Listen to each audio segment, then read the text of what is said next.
yavaş-yavaş təhsil alan, təhsil verən və valideynlərin hüquq və vəzifələrindən danışacağıq. Əvvəl deyim ki, hüquq və vəzifə nədir? Yəni bunları bir-birindən necə ayırd edə bilərsiniz? Bir var hüquq, bir də var vəzifə. Hüquq istəkdir.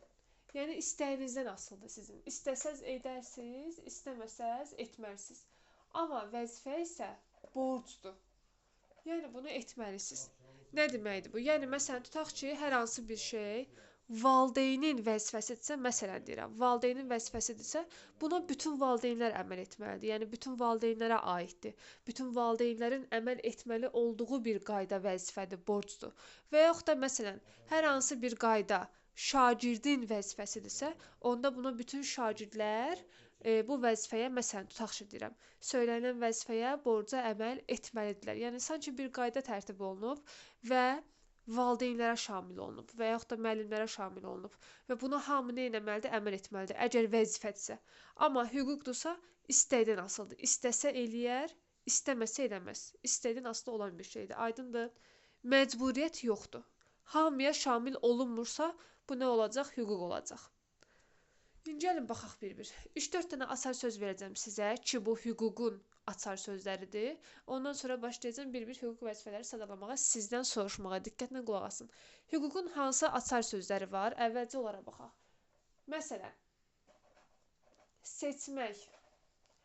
Əgər seçmək, belə deyim də, sözü hər hansı bir cümlədə varsa, bir hüquqdur. Nəyə görə? Çünki nə seçirsiniz? İstədiyinizi seçirsiniz də, düzdür? Əgər seçirsinizsə nə isə, deməli ki, qarşınızda hər hansı bir seçim imkanı var və onların içərisindən istədiyinizi seçirsiniz. İstəkdirsə, istəkdən asılıdırsa, onda nə olacaq? Birbaşa hüquq olacaq. Və yaxud da könüllü sözü, könüllü. Hər hansı bir şeyi könüllü eləmək hüquq olar, yoxsa vəzifə olar? Könüllü eləmək də nədən asılıdır? İstəyinizdən asılıdır. Könlünüz istəsə, könlünüz istəsə edərsiniz, istəməsə etmərsiniz. Könüldən asılı olduğuna görə, istəkdən asılı olduğuna görə nə olacaq? Yenə də hüquq. Başqa. Ödənişsiz, pulsuz. Ödənişsiz, pulsuz sözü harda görsəz, nə vaxt görsəz, deyəcəksiniz nədir? Hüquqdur. Ödənişsiz, pulsuz hüququn açar sözdür. Bir də biri qaldı. Hansını demədim? Tələb etmək. Tələb etmək bir növ nə deməkdir? İstəmək. Tələb etmək istəməkdir. Yəni qarşınızdakı insandan nəyisə tələb eləyirsiniz. Nəyisə sanki istəyirsiniz. Yenə də istəyirsinizsə, istəkdirsə nə olacaq? Bu da hüquq olacaq. Aydındır? Tam başa düşdünüz? Gəlin bir də deyək. Dedik ki, hüququn bir neçə açar sözü var və hüquq istəkdən asılı olan bir şeydir. Məsələn, hər hansı bir şey seçirsinizsə, İstədiyinizi seçirsiniz. Ona görə nə olacaq bu? Hüquq istəkdən asılıdır. Könüllü. Hər hansı bir belə deyim, müəssisəyə, məsələn deyirəm, məktəbə könüllü yardımlar etmək nə olacaq? Hüquq. Könüldən asılıdır. Könlünüz istəsə eləyərsiniz, istəməsə eləmərsiniz. İstəkdən asılıdırsa yenə də hüquqdur. Ödənişsiz, pulsuz hüquqdur. Tələb etmək hüquqdur. Nə üçün? Çünki tələb etmək də nə deməkdir? İstəmək deməkdir. Qarşınızdakı insandan nəyisə tələb edirsiniz, istəyirsiniz.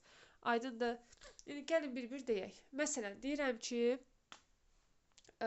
bilik, bacarıq vərdişlərə yiyələnmək.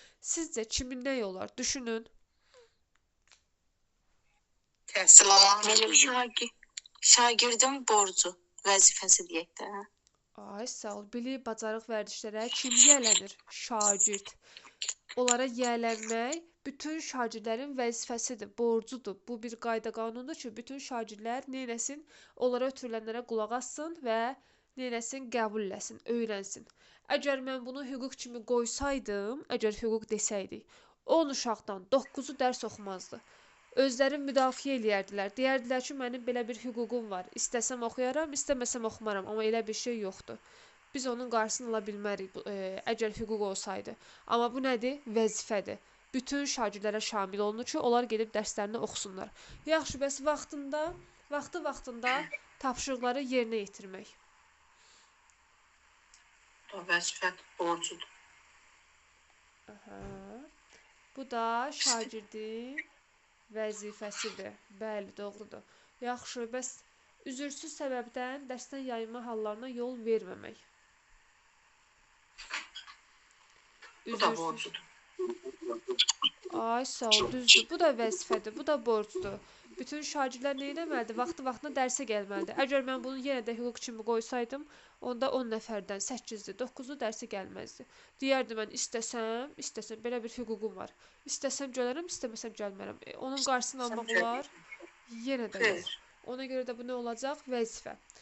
Yaxşı, deyil mənə zəhmət olmasa, diqqətlə qulaq asın. Təhsil müəssisəsini, tədris dilini, fakultativ məşğələləri, kursları, təmayülü sərbəst seçmək. Kimin nə idi? Valideynin hüququdur. Seçmək hüquq valideynin hüququdur. Seçmək. Hüquqdur. Seçmə sözü var. Seçmək könüllüdür, hüquqdur, bəli. Seçmək hüquqdur, bəli. İstədiyin seçir. Yaxşı, bəs kimin hüququ? Valideynin hüququdur. Şagird, təhsil alan da ola bilər. Aha, baxın. Yox. Təhsil Yaşlıdırsa valideynin. Aha, baxın, təhsil müəssisəsini, tədris dilini, fakultativ kursları, təmayülü sərbəst seçmək. Təmayülü kim seçir? Şagird olacaq. Təhsil alanın hüququdur. Bəli, təhsil alan. Ay sağ ol, şagirdin hüququdur, təhsil alanın hüququdur. Bəli, bəli. Əgər desəydim ki, övladı üçün vurğulansaydı, övladı üçün bu satılananları seçmək valideynin hüququdur. əgər desəydim ki, yetkinlik yaşına çatmayan övladları üçün təhsil müəssisəsinin tədris dilini seçmək, onda olardı valideynin nəyi? Hüququ. Valideyn istədiyin seçir. Yenə də seçir, hüquqdur. Amma kimin hüququ? Valideynin. Yetkinlik yaşına çatmayıbsa övladı, bunu vurğulasaydı ki, yetkinlik yaşına çatmayan övladları üçün seçmək, onda olardı valideynin nəyi? Hüququ. Aydındır. Amma normalda sadəcə təhsil müəssisəsini, tədris dilini, təmayülü seçmək deyirsə, onda şagirdin özünə məxsusdur, özünə aiddir. Özünün nə idi? Hüququdur. Özü hansını istəsə seçə bilər, onunla məşğul ola bilər. Yaxşı, deyil mənə zəhmət olmasa, dərsliklərlə pulsuz təmin olunmaq kimin nə idi? Pulsuz dərsliklərlə təmin olunmaq. Təhsil alanın hüququdur. Ay, sağ ol. Dərsliklə təmin olunmaq. Baxırsınız ki, orada pulsuz sözü var, ödənişsiz sözü var. O dəqiqə deyirsiniz hüquqdur. Sonra fikirləşirsiniz, görəsən kimin hüququdur? Dərsliklə kim təmin olunur? Şagird. Təhsil alan şagird. Şagirdlərin hüququdur. Ay, sağ ol, şagirdlərin hüququdur. Bəli, tamamilə doğrudur. Əla. Yaxşı, bəs desəm ki, ödənişsiz tədris metodik vəsaitlərlə təmin olunmaq. O da Təhsil verənin hüququdur. Təhsil verənin. Təhsil verən müəllimin hüququ. Ay, sağ ol, ödənişsiz pulsuz sözünə görə olacaq hüquq. Tədris metodik vəsaitlə də kim təmin olunur? Müəllim. Onda olacaq müəllimin hüququ. Ay, sağ ol, təhsil verənin hüququ. Tamamilə doğrudur. Yaxşı, deyil mənə zəhmət olmasa, baxaq hörmətə. Hörmət nə vaxt hüquq, nə vaxt vəzifə olar? Bir var hörmət etmək. Bir də var ki... olur istək. Aha. Hüquq yəni. Aha, diqqətlə qulaq asın. Bir var hörmət etmək. Bir də var hörməti tələb etmək. Bir var hörmət eləyəsən, bir də var hörməti tələb eləyəsən. İstəyəsən. Tələb etmək vəzifədir. Tələb etmək vəzifədir. Diqqətlə qulaq asın, səhv deyirsiniz. Səhv deyirsiniz. Diqqətlə qulaq asın, tələsməyək. Bir var hörmət etmək, bir də var hörməti tələb etmək. Hörməti tələb etmək, istəmək, qarşındakı insandan istəmək, tələb etmək hüquqdur. Vəzifə deyil. Hörməti istəyirsiniz, tələb edirsiniz qarşınızdakı insandan. Tələb etmək nə idi? İstək idi, istəmək idi sanki. İstək idisə onda olacaq hüquq. Amma həmin o insana hörmət etmək, hörmət və ehtiramla yanaşmaq bu olacaq vəzifə. Yadda saxlayın. İnsanlar arası, belə deyim də, o hörmət, o əməkdaşlıq eləmək vəzifədir. Mən necə deyim, hörmət etmək istəkdən asılıdır. İstəsən hörmət elə, istəməsən hörmət eləmə. Belə bir şey deyə bilərəm? Yox. Onda bütün gün hamı dava qırğında olar ki, mənim hüququmdur. İstəsəm hörmət eləyərəm, istəməsəm eləmərəm. Şagirdlər bütün gün müəllimlərə hörmətsizlik eləyərlər. Valideynlər müəllimlərə hörmətsizlik eləyərlər. Buna görə də bu hüquq yox, vəzifədir. Hörmət etmək, insanların bir-birinə hörmət etməsi, əməkdaşlıq etməsi vəzifədir. Amma o hörməti qarşınızdakı insandan tələb eləyirsinizsə, istəyirsinizsə, onda nə olacaq? Hüquq olacaq. Aydındır. Bəli. Onda belə bir qaydada deyim. Hər zaman öz doğruluq payını göstərəcək. Əməkdaşlıq. Testlərdə əməkdaşlıq görəcəksiniz. Ümumiyyətlə bu mövzular elə bir mövzulardır ki, təkcə birinci mövzunu testlərində görməyəcəksiniz. Bunu inşallah bütün proqramı bitirəndən sonra da, o gələcəkdəki testlərdə, situasiyalarda hər yerdə görə bilərsiniz. Hətta bu sizə müsahibədə də inşallah lazım olacaq imtahandan keçəndən sonra. Vacib mövzulardan biridir. Diqqətlə qulaq asın, çətin heç nə yoxdur. Sadəcə o biri mövzularla da əlaqəlidir deyə çox düşə bilər. Deməli, əməkdaşlıq nə vaxt hüquq, nə vaxt vəzifə olur? Bir qayda deyirəm.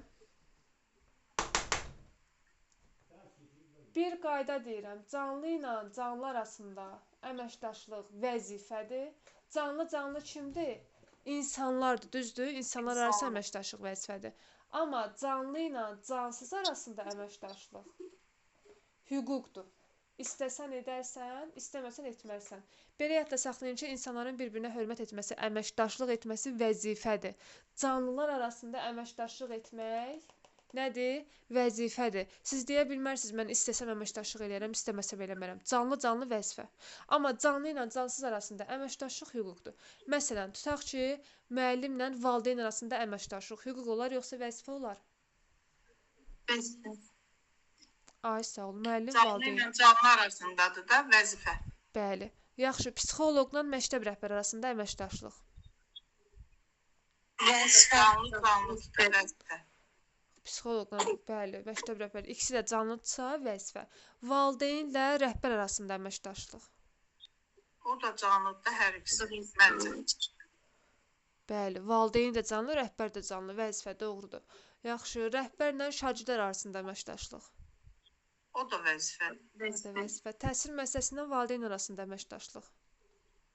Hüquqdur. Hüquq.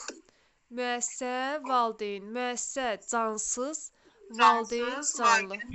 Ay, sağ ol.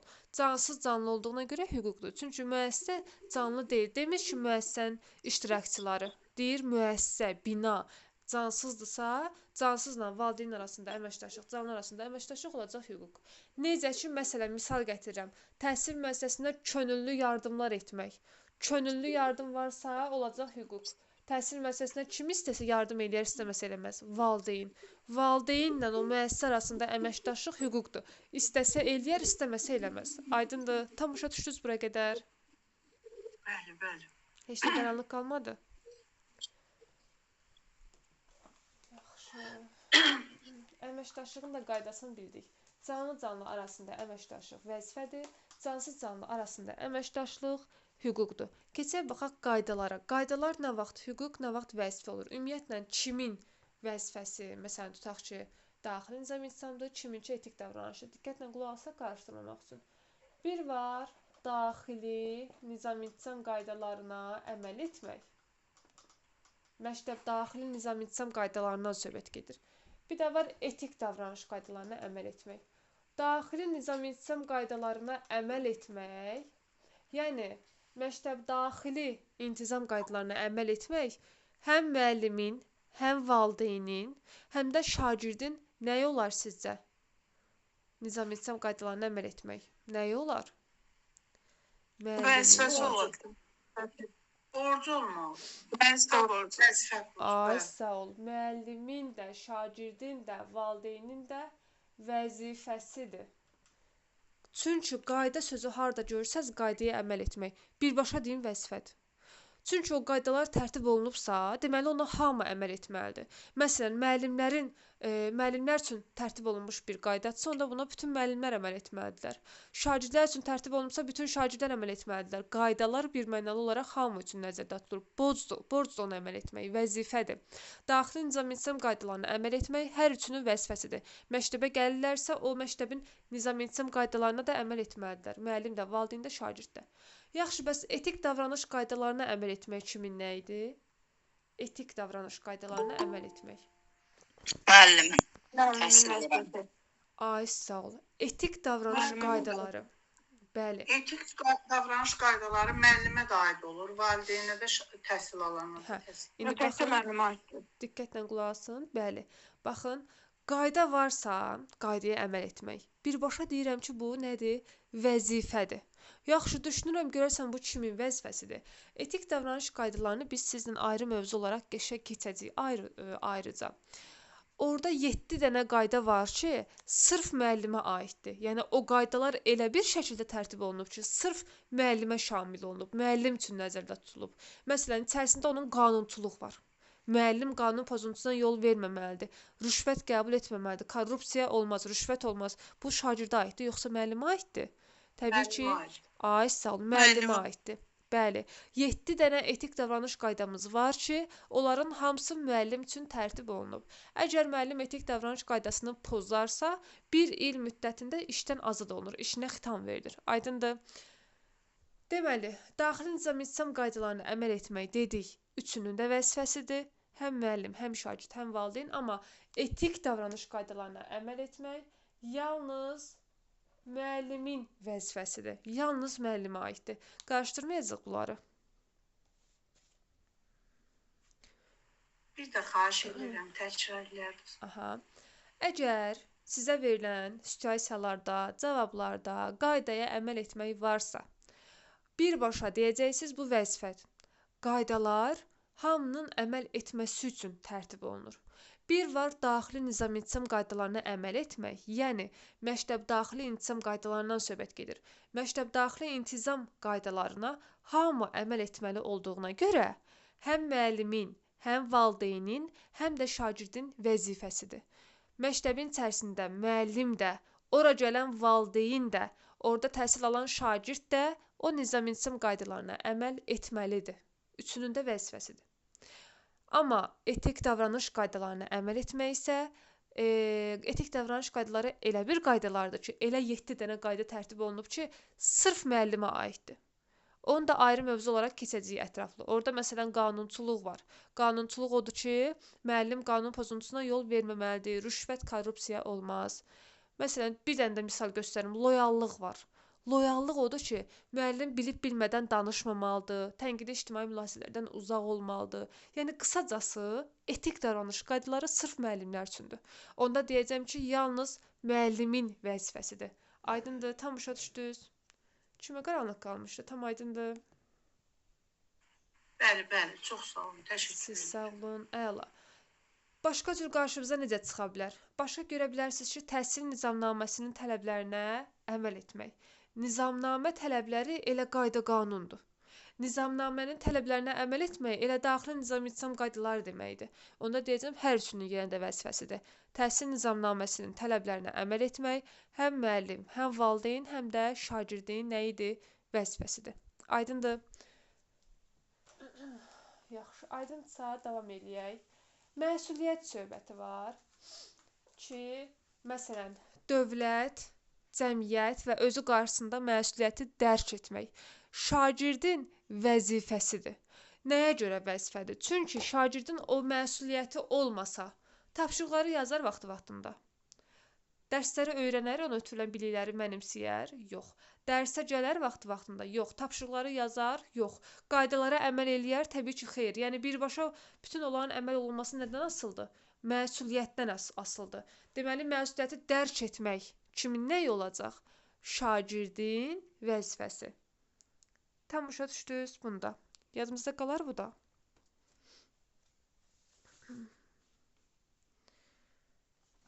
Yaxşı. Səssizlik razılıq əlaməti. Yəqin ki, aydındır. Nə qaranlıq qalsa soruşun. Bəli, tamam, Aytə müəllimə. Yaxşı, belə bir sual verim sizə. Deyirəm ki, deyək, təhlükəsiz şəraitdə, təhlükəsiz işlə təmin olunmaq kimin nə idi? Təhlükəsiz işlə təmin olunmaq. Müəllimin hüququ. Müəllimin Təhsil hüququ. verənin hüququ. Ay, sağ ol, bəli, doğrudur. Təhsil verənin hüququdur. Çünki hamı, bütün müəllimlər istəyər ki, baxın, istəyir ki, qəşəng təhlükəsiz şəraiti olan, təhlükəsiz bir işlə neynəsin? Təmin olunsun. Hamının istəyidir, amma bütün şəraitlər eynidir. Təbii ki, xeyr. Hamı super, əla təmirli, super remotlu məktəbdə məyər işləyir? Yox. Kənd məktəbləri də var, rayon məktəbləri də var. Amma bütün müəllimlər təbii ki, reallıq budur ki, istəyir ki, istəkdir ki, təhlükəsiz o işlə neynəsin? təmin olunsun. İstəkdən asılıdır. Onda nə olacaq? Müəllimin hüququ. Aydındır. Bəs desəm ki, təhlükəsiz şəraitdə təhsil almaq, onda kimin nəyi olar? Şagirdlərin hüququ. Şagirdin hüququ. Mənim bəs təsisçi kimdir? Təhsil alan hüququ. Təsisçi kim olacaq? Təsisçi elə təhsil prosesinin iştirakçılarıdır. Müəllim özüdür. Biri var təsisçi, biri var təhsil alan, biri var təhsil verən. Yox, təsisçi ilə təhsil verən gedir. Biz burada 3 dənə təhsil bucağına baxırıq, 3 dənə kəslərə baxırıq. Müəllim, valideyn, şagird.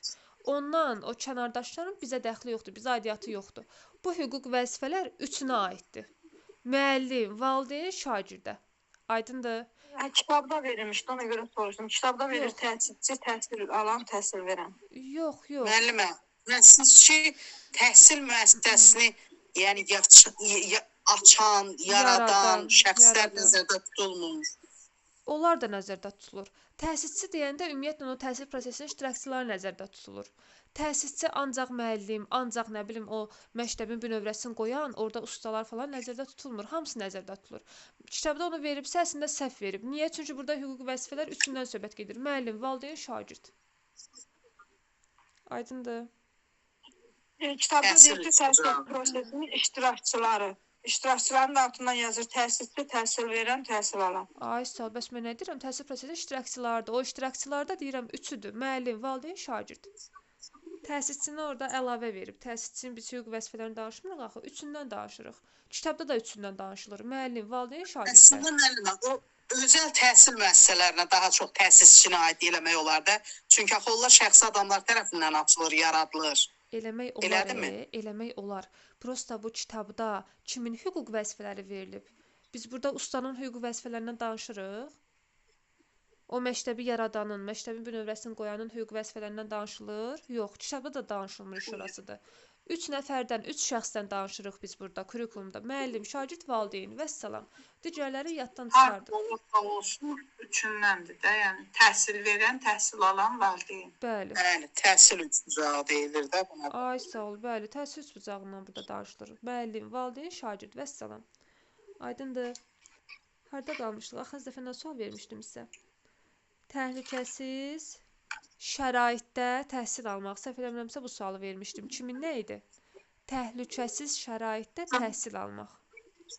Təhsil alanın hüququ. Şagirdin hüququdur. Təhsil alanın hüququdur. Bəli, tamamilə doğrudur. Çünki bütün şagirdlər istəyər ki, istəkdir. İstəyər ki, təhlükəsiz şəraitdə nə etsin? Təhsil alsın. Doğrudur. Ay, sağ ol. Bilik bacarıqların yenidən qiymətləndirilməsini tələb etmək. Biliyin yenidən qiymətləndirilməsini tələb etmək. Sizcə kimin nə yolu? Şagirdin hüququdur. Bu da şagirdin hüququdur. Şagirdin hüququdur, bəli. Yenidən qiymətləndirməni, təzədən qiymət almağı kim istəyər? Şagird. Tələb etmək. Qiymətləndirməni. Bəli. Tələb etmək nədir? İstəməkdir. Qarşındakı insandan nəyisə istəyirsən. Bu da olacaq hüquq. Bəli, olacaq şagirdin, tələbdirsə şagirdin hüququ. Bəs bu qiymətləndirməni həyata keçirmək kimin nəyi olar? Müəllimin vəzifəsi. Bəli, qiymətləndirməni həyata keçirmək. Qiymətləndirməni keçirən kimdir? Təşkil edən kimdir? Müəllim. Həyata keçirmək də müəllimin vəzifəsidir. Niyə? Çünki şagird gəlib deyir ki, ay müəllimə, mən filan gün xəstə olmuşam. Bunu diqqətsiz yazmışam. Nə bilim, o qiymət mənə məxsus deyil. Məsələn, 5-li uşaq 3 alıb. Etibarsız sayılır axı 5-li uşaq. Ola bilər ki, o baş ağrısın, xəstə olsun, ailəvi bir problemləri olsun, fikirli olsun. Bu zaman gedib o qiyməti müəllimdən istəyə bilər. Bu onun hüququdur. Müəllim deyə bilməz ki, mən istəsəm keçirdirəm, istəməsəm keçirmərəm. Bu artıq onun vəzifəsidir ki, onu həyata keçirsin. Aydındır. Qiymətləndirməni tələb etmək, istəmək şagirdin hüququdur. Qiymətləndirməni Yəni əsaslı səbəb gətirməlidir də şagird. Bəli, mütləq. Yoxsa ki, mən bugün yaxşı yaza bilməmişəm, sabah təkrar yazım, elə bir şey yoxdur. Bəli, qiymətləndirmə mövzusuna daha ətraflı keçəcək. Qiymətləndirmədə etibarlılıq prinsipi mütləq gözlənilməlidir. Əgər uşağın aldığı qiymət hər hansı bir səbəbdən etibarsız sayılarsa, bu zaman siz qiymətləndirməni həyata keçirə bilərsiniz. tutarlı səbəb varsa, siz demiş. Aydındır. Qiymətləndirməni tələb etmək şagirdin hüququdur, həyata keçirmək müəllimin vəzifəsidir. Vəzifəsi. Ay sağ ol. Gəlin indi baxaq, əməkdaşlığı da dedik sizlə. Gəlin indi baxaq ixtisas məsələlərinə görə ixtisaslar nə vaxt hüquq, nə vaxt vəzifə olur. 3 hala baxacaq. Axşamınız xeyir müəllimə, gec qoşuldum, bağışlayın. Hər vaxtınız xeyir, xoş gördük. Eyb yox, narahat olmayın. Sağ olun. Bir var ixtisas artırmaq, ixtisasını artırmaq. Bir var yeni ixtisas almaq. Bir də var ixtisas dərəcəsini yüksəltmək. İxtisas dərəcəsini yüksəltmək. Gəlin indi bir-bir bunlara baxaq. İxtisasını artırmaq sizcə kimin nəyi olar? Fikirlərinizi deyin, mən izah eləyəcəm. Təhsil Verənin vəzifəsi ola bilər, hüququ məncə. hüququdur. Yeni ixtisas almaq. İxtisasını artırmaq istəkdir də, özü istəyir ki, ixtisasını artırsın. Aha. Hüququdur. Bəs yeni ixtisas almaq? O da istəkdir. İstəməsə kimsə məcbur ixtisas ala bilməz ki. Aha. Yox, ixtisası artırmaq vəzifədir, məcburidir da o. Aha. Bizi ixtisas artırmaq kurslarına göndərirlər ki, məcburam. Hə, müəllim. Məncə müəllimlərin hüququdur, vəzifəsi deyil. Onu heç kəs ona məcbur eləyə bilməz ixtisarı artırmaya getməyə. Özü istəyərsə gedər. Aha. Bəs ixtisas dərəcəsini yüksəltmək? Deyin, indi sonda izah Hə, edəcəm. o da vəzifəsidir. Vəzifə borcudur. Hə. Müəllimin vəzifə borcu. Aha. İndi mənə diqqətlə qulaq asın. Diqqətlə qulaq asın, nə qaranlıq qalsa soruşarsınız. Baxın. İxtisas artırmaq, ixtisasını artırmaq. Fikir verirsinizsə, burada üçüncü söz yoxdur. Birbaşa ixtisasını artırmaq var. Bu nə deməkdir? Yəni, ixtisas biliyini artırmaq nəzərdə tutulur. Biliyi. İxtisas biliyini artırmaq, biliyi artırmaq vəzifədir. Kimin vəzifəsidir? Müəllimin vəzifəsidir. Əgər siz ixtisas biliklərinizi artırmasaz, ixtisasınızı artırmasaz, o biliyi artırmasaz, yeniliklərdən xəbərdar olmasaz, sertifikatlaşdırma prosesindən keçə bilərsiniz siz? Yox. Şagirdə keyfiyyətli təhsil verə bilərsiniz? Təbii ki, xeyr. Şagirdə o keyfiyyətli təhsili vermək üçün müəllim nə etməlidir? İxtisasını daim artırmalıdır. İxtisas biliyini daim artırmalıdır. Aydındır? Daim o yeniliklərdən xəbərdar olmalıdır. Ona görə bu müəllimin vəzifəsidir, borcudur ki, o yeniliklərdən xəbərdar olsun, öyrənsin. Yeni ixtisas almaq. Üçüncü söz var burada.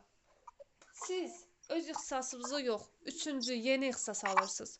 O üçüncü yeni ixtisası almaq Hüquqdur. istəkdən asılıdır. Bəli, hüquqdur. Məsələn, riyaziyyat müəllimisinizsə, sizə heç kim məcbur eləmir, get informatikadan da ixtisas al. Kimyasızsa məcbur eləyən yoxdur. Siz gedin biologiyadan da ixtisasınızı artırın, yeni ixtisas alın, yeni ixtisas olaraq biologiyadan ixtisas alın. Deməli, burada söhbət nədən gedir? İstəkdən gedir. İstəsə eləyər, istəməsə eləməz. Müəllimin hüququ. İxtisas dərəcəsini yüksəltmək. Yenə də burada üçüncü sözümüz var. Araya girib dərəcə yüksəltmək. Siz bakalavru bitirmisinizsə, sizə heç kim məcbur eləmir, get magistrda oxu gəl. Magistru bitirmisinizsə, heç kim məcbur eləyə bilməz, get doktoranturanda bitir gəl. Dərəcə yüksəltmək budur. Dərəcə yüksəltmək də onda nədən asılı olacaq? İstəkdən. İstəsən eləyərsən, istəməsən yox. Onda nə olacaq bu? Müəllimin hüququ. Ay sağ ol. Deməli, ixtisas artırmaq, birbaşa ixtisas artırmaq desə, deyəcəm ki, bu biliyi artırmaq nəzərdə tutulur. İxtisas biliyindən söhbət gedir. Onda nə olacaq? Müəllimin vəzifəsi. Müəllim daim biliyini artırmalıdır, yeniliklərdən xəbərdar olmalıdır. Əks halda uşağa keyfiyyətli təhsil verə bilməz. Onda yaxşı, şagirdlərə keyfiyyətli təhsil vermək kimin nəyi olar? Bunu da araya salaq. Keyfiyyətli təhsil vermək. Müəllimin vəzifəsi. Müəllimin borcudur da, vəzifəsidir. Bəli, keyfiyyətli təhsil vermək müəllimin vəzifəsidir, borcudur.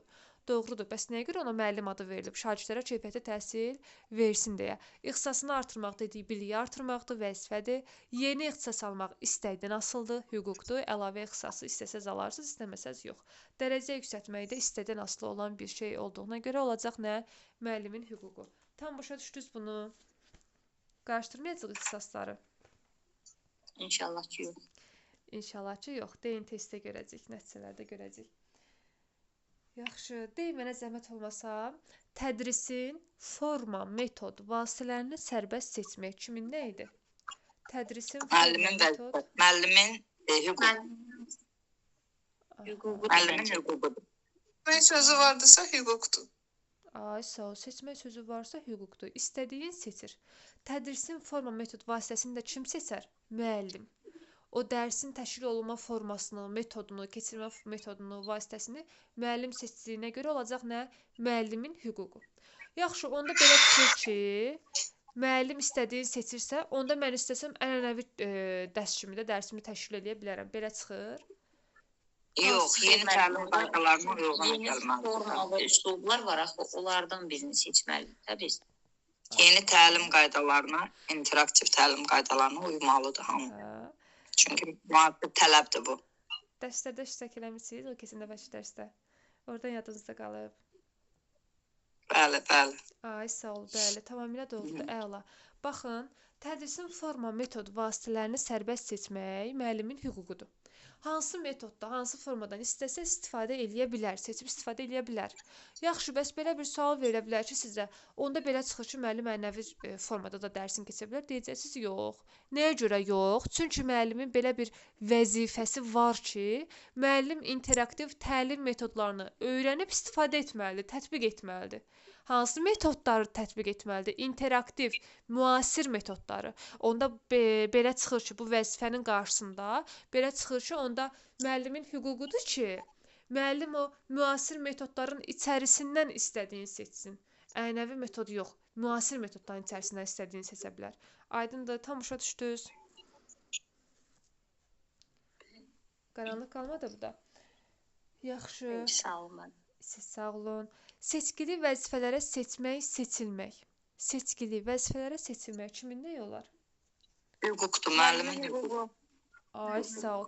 Çünki dedik vəzifə hamıya aiddir. Amma hamı seçkili vəzifəyə seçilə bilər? Yox. Seçkili vəzifələrə seçilmək olacaq müəllimin hüququ. Mükafatlandırılmaq və təltif olunmaq kimin nə idi? Bu da müəllimənin hüququdur. Ay, sağ ol, müəllimin hüququdur. Hamı təltif olunur. Hamı illə yaxşı müəllimi, məsələn, tutaq ki, adına layiq görülür, təltif olunur, mükafatlandırılır. Yox.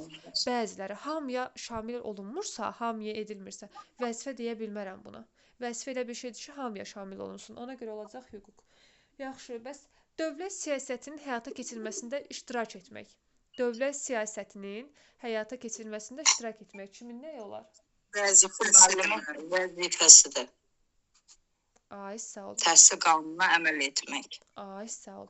Burada siyasət deyəndə ağlımıza ölkələrarası siyasət gəlməsin. Siyasət, yəni məktəb daxili siyasətdən söhbət gedir. O məktəbin daxilində də nə siyasət ola bilər? Belə bir qayda-qanun olar ki, müəllim qaydalara əməl etməlidir, dərsə vaxtı-vaxtına gəlməlidir, uşaqlara keyfiyyətli təhsil verməlidir. Bunlar da müəllimin nə idi? Vəzifəsi. Onda o siyasətin həyata keçirilməsində iştirak etməkdə nə olacaq? Müəllimin vəzifəsi olacaq. Aydındır? Yaxşı, bəs sertifikatlaşma prosesində iştirak etmək kimin nəyi olar? Müəllimənin vəzifəsidir. Ay, sağ ol. Əks halda işinə xitam verilə bilər. Məcburidir. Bütün müəllimlərə şamil olunduğuna görə bu nə olacaq? Vəzifə. Yaxşı. Dey mənə zəhmət olmasa, sağlam həyat tərzi keçirmək kimin nəyi olar? Sağlam həyat tərzi keçirmək. Şagirdlərin hüququ. vəzifəsi. Hər üç gün aiddir də bu məncə. Baxın. Sağlam həyat tərzi keçirmək. Hüquq deyil. Sağlam həyat tərzi keçirmək şagirdin vəzifəsidir. Elə düşünməyin ki, burada xəstələnməkdən falan söhbət gedir. Burada xəstələnməkdən söhbət getmir. Hamı xəstələnə bilər. Amma burada həyat tərzindən söhbət gedir. Tərz. Yəni ki, hər hansı bir insanın zərli vərdişədən istifadə etməsi, spirtli içkilərdən, siqaretdən istifadəsi nəzərdə tutulur, alkoqoldan istifadəsi nəzərdə tutulur. O həyat tərzi, sağlam həyat tərzi keçirmək kimin nəyi olar? Şagirdin vəzifəsidir.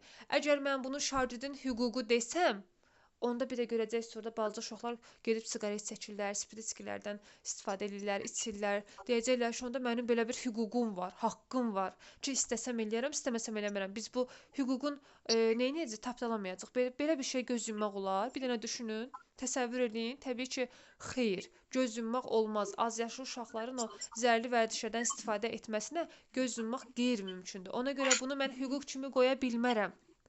Nə kimi qoyacam? Vəzifə.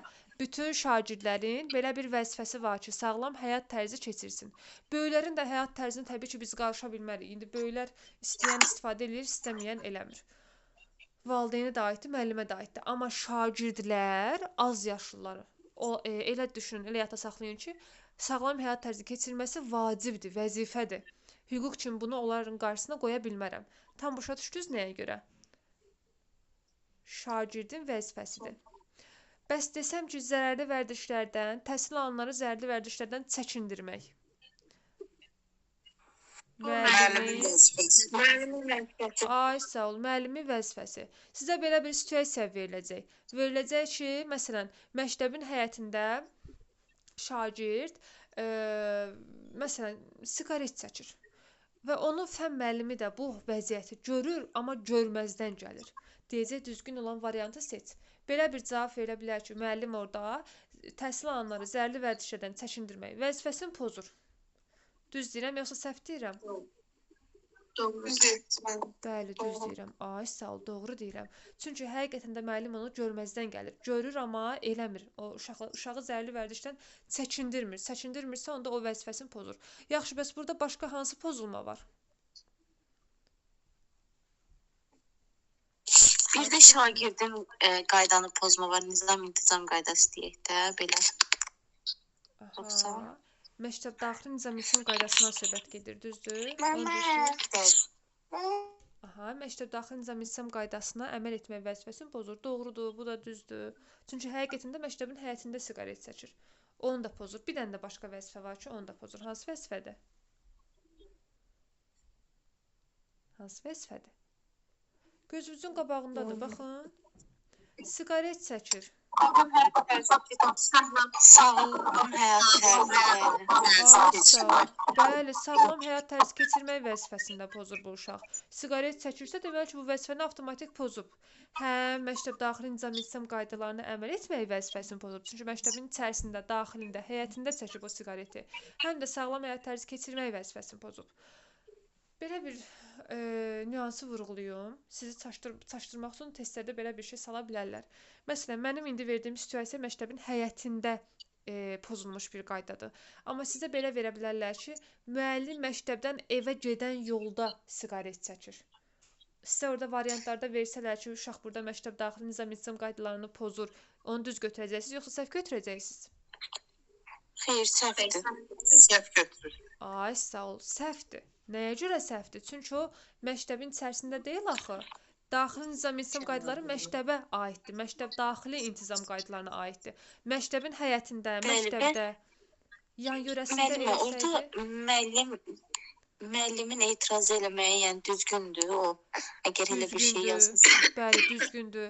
Çünki belə bir vəzifə yoxdur axı ki, müəllim uşaqları məktəbin daxilində zərərli vərdişlərdən çəkindirməlidir. Yox, müəllim hər yerdə müəllimdir. Müəllim harda görürsə görsün, uşaqları bu zərərli vərdişlərdən çəkindirməlidir.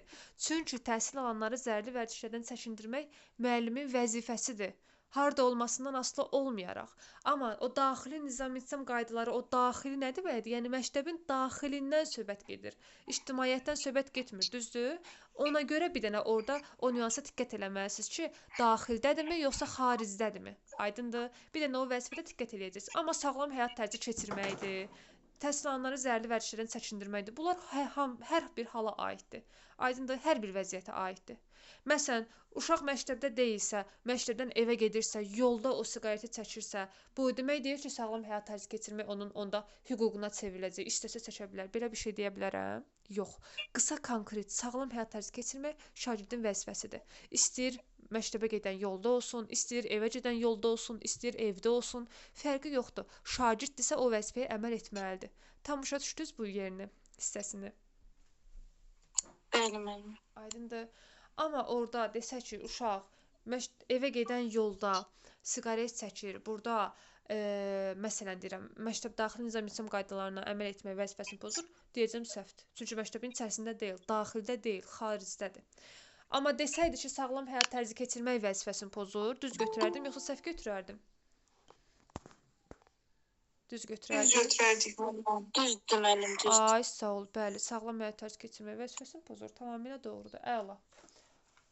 Bura qədər, kimə nə qaranlıq qaldı? Aydın da bura qədər hər şey?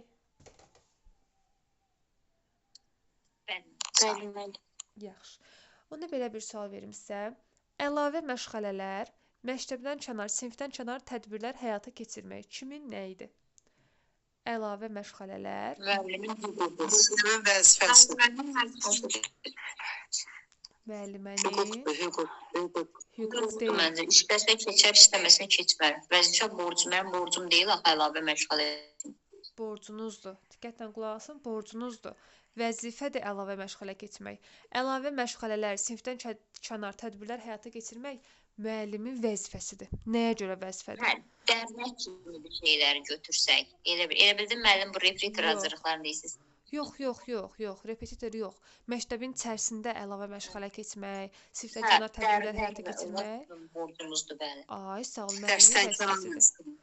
Bəli, dəstənkənar dərslər. Məsələn, ola bilər ki, şagird hər hansı bir mövzuda çətinlik çəkir. Ola bilər ki, tətilə görə, bayramlara görə yubanmısınız, hər hansı bir mövzuda arxada qalmısınız, əlavə məşğələ keçməlisiniz. Həmçinin müəllimin təkcə uşaqlara bilik, bacarıq ötürmək vəzifəsi yoxdur. Müəllim bilik, bacarıq ötürməkdən əlavə uşaqları insan kimi də, şəxsiyyət kimi də düzgün yetişdirməlidir. Şəxsiyyət kimi düzgün formalaşdırmalıyıq uşaqları. Çünki bəzən olur da, baxırsınız. Necə? Tamlıq prinsipidir o, elədirmi? Öyrədici inkişaf Yox. Tamlıq prinsipi deyil. Yox, pedaqoji tələblər. Yox, tamlıq deyil. Şəxsiyyət önümlülük prinsipidir. Keçəndə ətraflı qulaq asarsınız, qəşəng izah edəcəm. Narahat olmayın. O şəxsiyyət önümlülük prinsipidir. Şagirdləri şəxsiyyət kimi də düzgün formalaşdırmalıyıq, yetişdirməliyik. Yəni sözüm hara gətirirəm? Uşaqlara təkcə dərs keçdim, getdim, yox. Uşaqlara sinifdən kənar söhbətlər aparmalısınız, tədbirlər. Tədbir deyəndə o təmtəraqlı çalğı falan nəzərdə tutulmur. Tədbir yəni sinif daxilində və yaxud da sinifdən kənar aparın uşaqları qocalar evinə, uşaqlar evinə, nə bilim sosial layihələrə cəlb eləyin ki, şagirdlərdə bir empatiya hissi, mərhəmət hissi də yaxşı inkişaf eləsin. Əməkdaşlıqdır, ünsiyyətdir, bu kimi bacarıqlar da yaxşı inkişaf eləsin.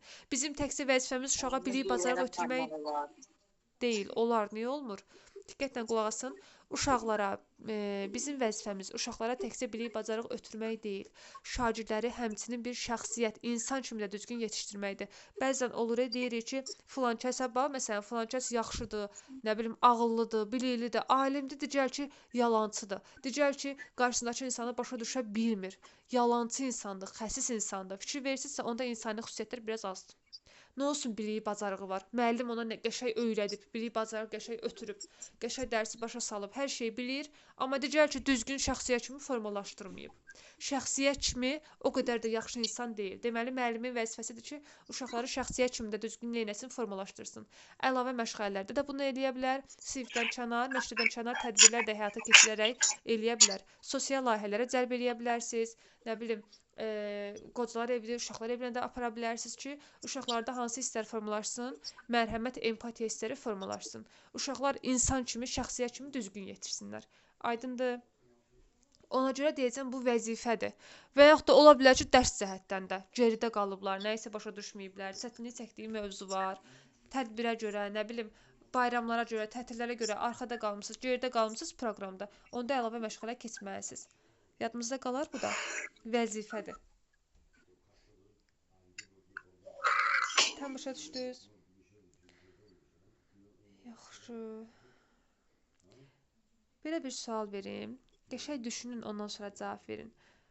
Deyirəm ki, təhsil alanların hüquqlarını müdafiə etmək.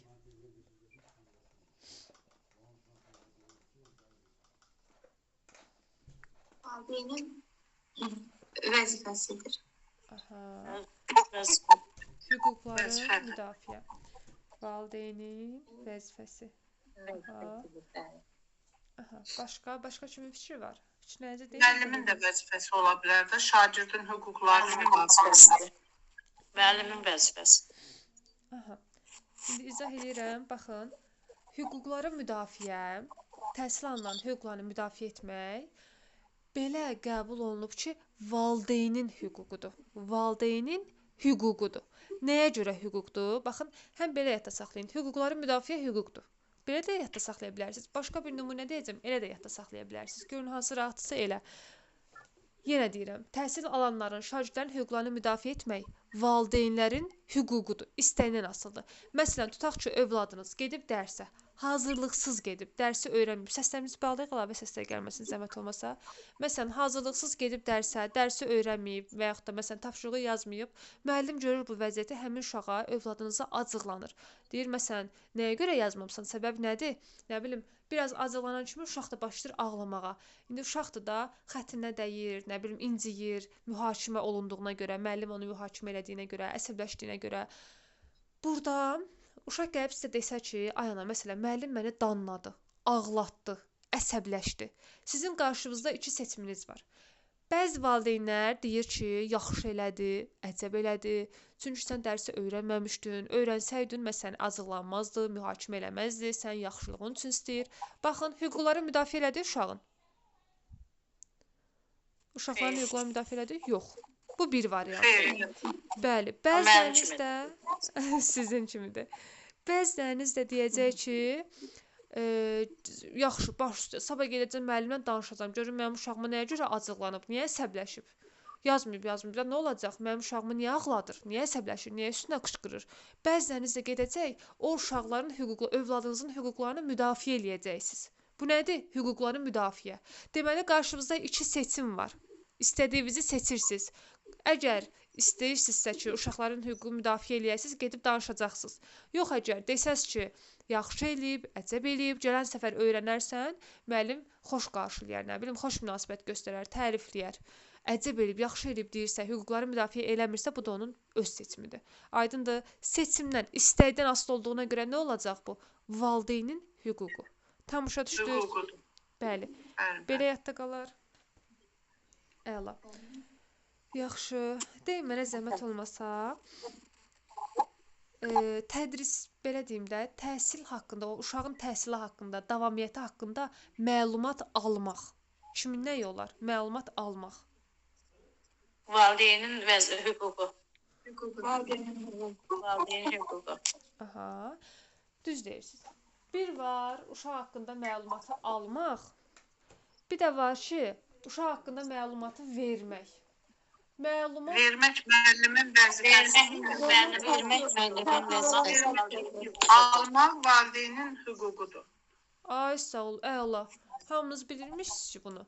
Məlumat almaq valideynin hüququdur. Düz deyirsiniz. Afərin. Valideynin Məlumat vermək müəllimin vəzifəsidir. Ay, sağ ol. Siz gedib desəz ki, ay müəllimə, mənim uşağımın dərsi davamiyyəti dərsləri necədir? Davamiyyəti necədir? Onda siz deyə bilərsiniz, məsələn, və yaxud da müəllim deyə bilər sizə, istəsəm deyərəm, istəməsəm demərəm. Yox, o deməlidir. Ay, sağ ol. Bəli. Ay, sağ ol. Borcudur, vəzifəsidir ki, o məlumatı versin. Amma valideyn ola bilər də, indi iş adamıdır, səhər gedir, axşam gəlir, vaxtı olmur uşaq haqqında məlumat almağa. Yenə də bu halda müəllim o məlumatı ondan hansı yolla olursa olsun ötürməlidir. Çünki bu onun vəzifəsidir. Tapa bilmir, məsələn, valideyn icrasa gəlmir, onda onun Gmailinə, nə bilim, WhatsApp-ına mesaj göndərməlidir, mütləq zəng vurub danışmalıdır, məlumat verməlidir, bu vəzifədir. Amma ola bilər ki, valideyn məlumat ala bilmir. Vaxtı olmur deyə. İndi vəzifəsi onun başqadır da. Müəllim deyil ki, düzdür. Vəzifəsi başqa olduğuna görə səhərdən axşama qədər məsələn ola bilər işdədir. Müəllim empatiya qurmalıdır, başa düşməlidir onu. Deməli məlumat almaq valideynin hüququdur. Vaxtı olmaya da bilər almaq üçün. Aydındır? Ona görə bunu qoyublar hüquq kimi. Amma o məlumatı vermək müəllimin vəzifəsidir. Müəllim adı alıbsa hər hansı bir şəxs uşaq haqqında məlumatları mütləq ki, valideynə nə etməlidir? Ötürməlidir. Yazıq müəllimlər. Bütün yük düşür müəllimin boynuna. Tam başa düşdünüz? Bəli. Bəli, başa düşdüm. Əla. Yaxşı. Övladlarını humanistlik, vətənpərvərlik, Azərbaycançılıq ruhunda tərbiyə etmək. Kimin nə idi? Valideynin vəzifəsi. Ay, Mən vəzifəsi, borcudur. Düzdür, bəli. Borcudur. Ay, sağ ol, doğrudur. Əla, düz deyirsiniz. Humanistlik, vətənpərvərlik, Azərbaycançılıq ruhunda tərbiyə etmək, böyütmək valideynin vəzifəsidir. Yaxşı, bəs şagirdlərin o övladlarının icbari ümumi orta təhsil almasını təmin etmək kimin nəyi olar? Müəllimin vəzifəsi olur. Necə bir də deyim Vəzifəsi. Övladlarının icbari ümumi orta təhsil almasını təmin etmək. Valideynin borcu. Valideynin borcudur da, vəzifəsidir. Bəli. Vəzifəsidir. Ay, sağ ol, bəli, valideynin vəzifəsidir, valideynin borcudur. Çünki ümumi orta təhsil almaq nədir? İcbaridir, məcburidir. Bütün şagirdlər ümumi orta təhsil almalıdır və bunu da təmin etmək valideynin vəzifəsi, borcudur. Çünki ümumi orta təhsil almaq, yenə deyirəm, məcburi, icbaridir. Aydındır, ona görə vəzifədir. Tam başa düşdünüz? Bəli. Ali təhsil istəkdir, amma orta təhsil məcburidir. Orta Tam da orta. yox, 9 illik də, 11 illik də məcburi deyil. Bəli. Ümumi ortadan sonra tam orta gəlir. 10-11-ci siniflər. Tam orta da istəkdir. Ay, sağ ol. Bəli, işdəyir, o da Ümumi orta işdəyir. məcburidir, tam orta Bizə bitib məcburidir. kollecə girə bilər. Bəli, ay sağ ol. 9-u bitirib kollecə gedənlər də var. İstədən asılıdır. İstəsə davam elətdirir, 11-ə qədər. İstəməsə elə Bəli. 9-dan çıxır, məsələn, verir kollecə. Bəli, 9-a qədər məcburidir. Bəli, 9-a qədər məcburidir. Amma 9-dan sonra tam ortadır, kollecdir, ali təhsil. Amma var müəllimə 9-a qədər heç oxumayanlar. Oxumayan var, düzdür. Deməli, onlar öz vəzifələrini pozurlar. Baxın, bəzən elə də düşünürlər ki, bəs bunu eləməyənlər var axı. Nə olsun, gün ərzində də bir çox qaydalar qoyulur. Məyər bütün o qaydalara əməl eləyirlər hamı? Hamı bütün o qaydalara əməl eləyir. Gün ərzində həyatımızda qoyulan bütün qaydalara əməl eləyirik. Təbii ki, xeyr. Məsələn, tutaq ki, şoferlərin məsələn maşın sürücülərinə cərimə gəlir. Niyə qaydanı pozduğuna görə? Bu o demək deyil ki, o qayda deyil. Hamıya şamil olunmur. Xeyr, qaydadır. Sadəcə o qaydanı həmişə pozanlar var. Burada da elədir. Nə olsun vəzifədir? Vəzifə hamıya aiddir, hamı əməl etməlidir. Amma onu pozan var deyə bu o demək deyil, vəzifə yox, hüquq olur. Xeyr, dəyişmir, elə vəzifə olaraq qalır. Sadəcə belə bir şey yadda saxlayın ki, vəzifəni, qayda qanunu həmişə pozanlar var, olacaq. Aydındır. Buna görə vəzifəliyindən Müəllimə, bir çıxmır. sual verim. Aha. Bilmirəm, heç qarşıma çıxmayıb da o sual tipi. Bilmirəm, siz də eşitmisiniz ya yox. Bəs bu indiki dövrdə də məktəb paltarları, xüsusi geyimlər çıxardıblar. Bu da, yəni valideyn öz cibindən gedib alır da bunu. Yəni imkanı çatmayan valideynlər var. Bu məcburdur, yəni bunu eləməyə, yoxsa Dəyişirlərsə Bəli, dövlət dəyişir axı. Dövlət Məcburidir. dəyişirsə məcburidir, bəli. Amma bu qarşınıza çıxmayacaq. məcburdur, hə? Bəli, imkanı olmayan valideyn onsuz da uşağına paltar alır da. bəli, vəzifədir. Yox, Amma bəziləri var. İndi elə valideynlər var ki, indi heç cür imkan çatmayanlar ola bilər də indi. o Deyirəm, yəni ona görə məcbur. o məktəbə məlumat verə bilər. Məktəbə məlumat verə bilər. Valideynlərin ixtiyarına buraxanda elə bəhanə gətirib də geydirərlər başqa paltarlar. İmkanım yoxdur deyə başqa paltarlar da Allah geydirir. verir, indi onun da 3 manat, 5 manat elə böyük qiymət də yoxdur ki, deyəsən imkanı Düzdür, çatmıyor. hə, qiymətlər elə 3 Məktəbdə də manata çıxır. məktəb hesabına kömək olunur da. Ay sağ ol, Elə elə onu geyim deyirdim. olunur. Bəli, indi elə onu deyəcəkdim ki, məktəbə deyir, məktəb də onun haqqında tədbirlər görə bilər. Əl tuta Mən bilər. məsələn Əgər məktəb həqiqətən də imkan müdiriyyətinə yoxdur. deyirəm. Amma mənim sinifimdə bir qız